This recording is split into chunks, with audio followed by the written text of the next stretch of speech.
Hello, everyone, and welcome again to another Teacher Joseph podcast. Someone gave me a cookbook the weekend by Gino De Campo, a very famous celebrity chef here. So I've been using that. He has many restaurants across the UK. If you are here, do look out for his restaurants because they're very nice. And he has many, many books as well.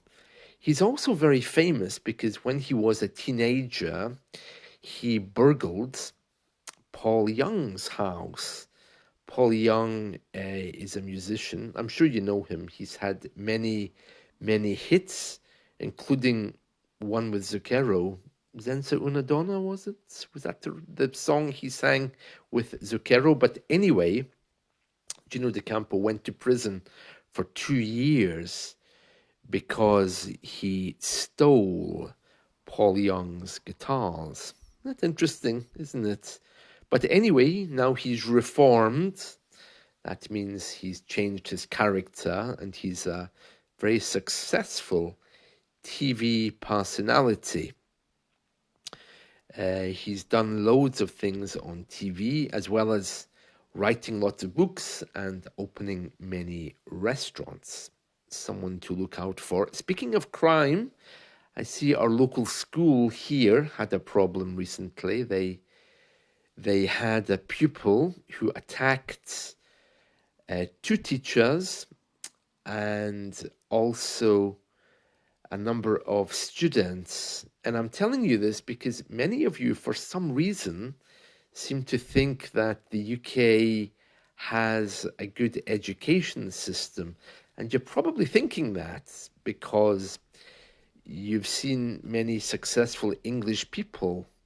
But I would say the reverse is true. Those of us who are educated, the first thing we do is pack our bags and leave the UK as soon as we have an education. I did that. I really hated UK schools, colleges, and universities, and I left as soon as I possibly could. It's absolutely awful.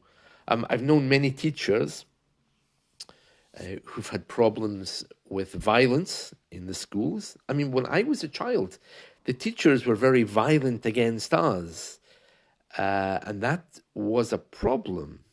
There was intimidation, there was bullying. It was impossible to study in that kind of atmosphere.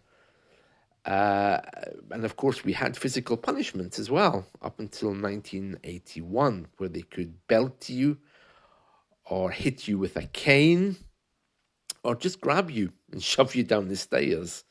And that's what they did. But now the tables have turned.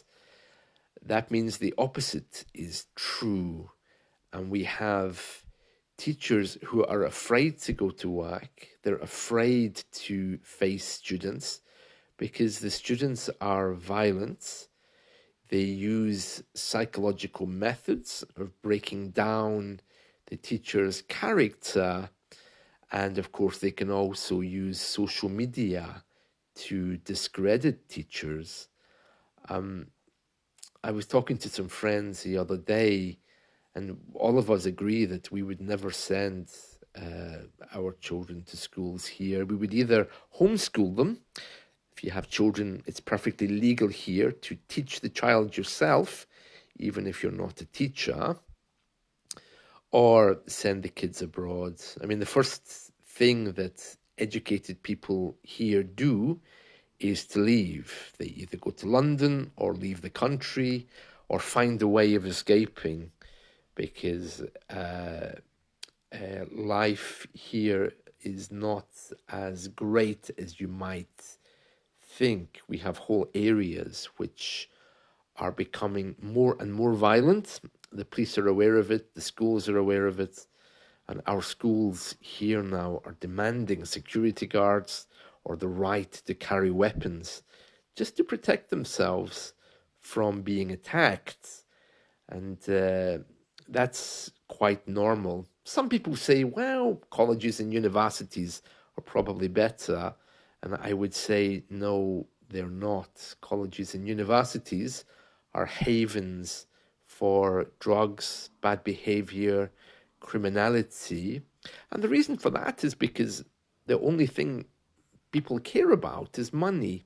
The government throw money into education to show that they care, but socially, within families, within friendship groups, it's all about dominance and who can get to be most dominant in a tribe.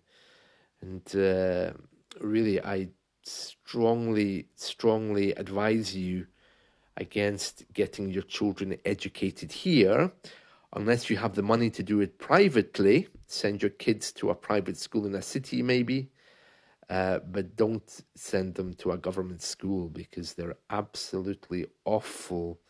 And I don't know anyone who's educated who would put their children through that. More and more of us just leave and go abroad. I know if I had kids, I certainly wouldn't be living here, that's for sure. Anyway, that's it from me for today. I hope that gives you a little glimpse into our education system and also some information about Gino De Campo, our celebrity chef. That's it from me. So I wish you all a wonderful day and let's talk soon. Bye.